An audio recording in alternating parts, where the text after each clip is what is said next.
Welcome to Bushman land in northeastern Namibia, some of the driest country south of the Sahara Desert. Pure heat and dust, this is an incredibly challenging environment. The people here rely on a good wet season to see them through the 3 months of dry.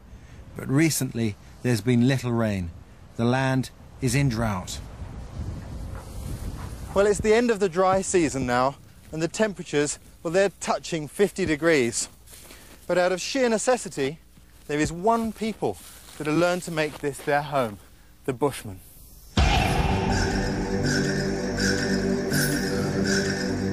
The Juhansi Bushmen, one of Africa's last tribes of hunter-gatherers, have lived here for more than 40,000 years.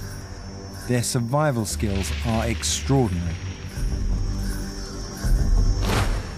Under the apartheid system, they lost much of their hunting land, which was crucial. In these harsh conditions, an area of bush the size of Kent can only feed 100 people. Yet generations of Juhansi have survived in this hot, dry landscape, where edible plants and animals are scarce for most of the year. I'm here to learn their traditional secrets of survival.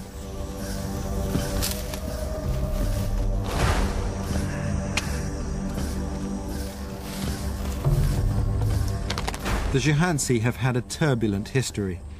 During apartheid in the 1960s, the government created a town called Sumkwe in the middle of the Juhansi land and encouraged the Bushmen to move in. They were offered a school, a store, modern medicine and welfare payments. By the 1970s, most of the Juhansi lived here, with permanent houses, and for the first time ever, fresh running tap water. But despite this convenience, there was trouble. The Bushmen, bored and frustrated, were turning to alcohol, and Sumkwe became a dangerous and depressed town. In the move to a modern world, they had lost their culture and their roots.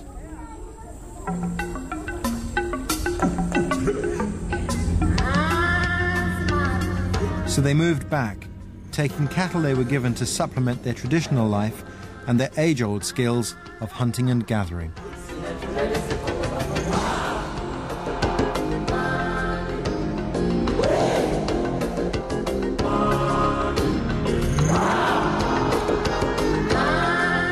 I drove 400 kilometers into the wilderness to meet the Juhansi people and discover their skills for myself.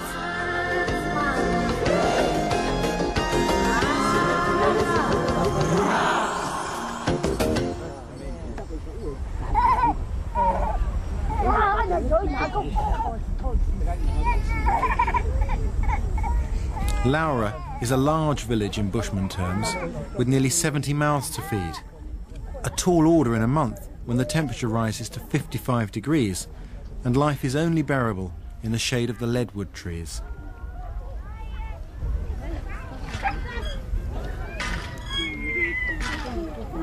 The government provides some food to supplement their farming, and there is a borehole for water. But to feed the village, they must still hunt and gather from the bush, an exhausting and dangerous business. Generations of hunting knowledge have been condensed into one single survival kit that each of the men carries. It contains all of his essential tools. This is my axe that I use when I go out hunting for chopping meat and gathering honey.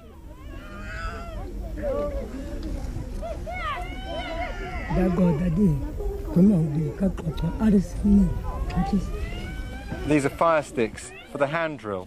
They're made of marula wood. It's really light, quite delicate.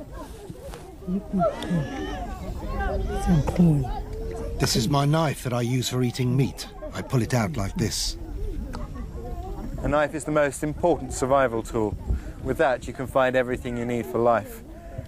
Nicely, it's in a really strong sheath for safety. This is my bow that I use for shooting either kudu or remsbok.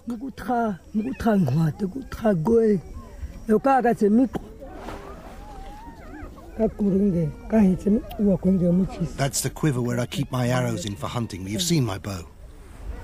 Well, you can see this quiver is really hard and it's capped. And the reason for that is in here. You have to be very careful here.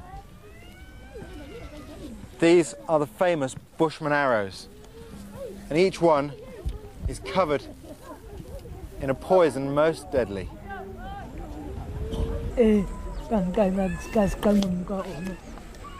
When you make an arrow for somebody else, it means that the first animal they catch with it belongs to you and you get all the meat. Then they can use the arrow again to catch more meat for themselves.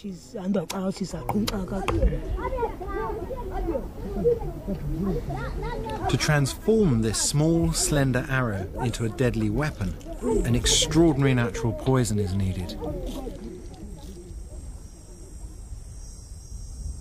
The tribesmen have to make an exhausting journey deep into the wilderness to harvest the poison. They're looking for this bush, Comiflora africana. To untrained eyes, it has no distinguishing features, but the hunters know that hidden below it lies a deadly secret.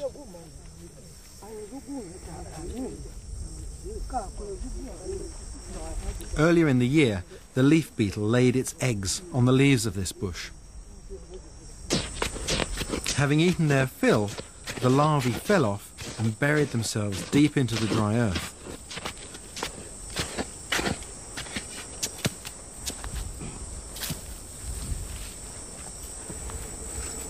The hunters must find these small, hard-shelled pupae before they grow into beetles.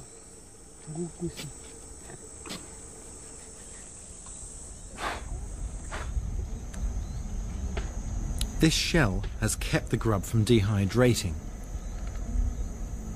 It's the soft, fleshy body inside that carries the poison.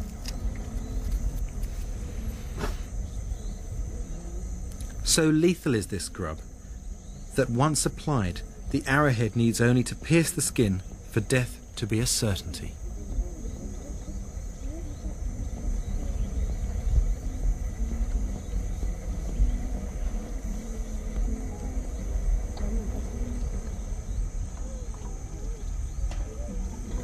The arrows have now become something like flying hypodermic needles.